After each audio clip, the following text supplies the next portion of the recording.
Guys, pumila muna si Badya. Umextra ng biyahe. Yan, sa todo natin, sa high school. So, bali...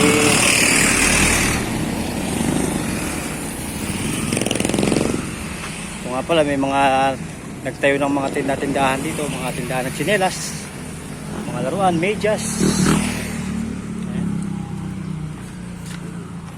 Ayan, meron na palang ano dito, oh.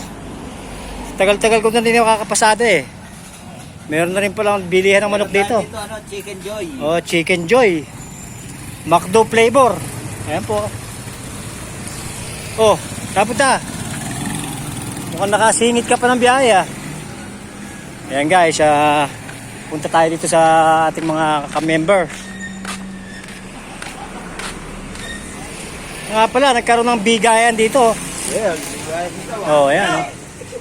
Hello. Ayan guys. Ayan yung pangulo namin, si Bentot. Yung nakasombrero na yan. Katabi si Bitong, si Kulas, si Itlog, si Noel Speedlock nila. Ayan, may box pa dito. Sabog yan. Ano kaya yan? Mystery box? Alam na ba niya yan? Kaya ba yan? Bro. Pare. Gabit. Gabit! Mukhang nagkakabigay ng ayuda guys. Last week, wala ka bang pasok last week? Oh.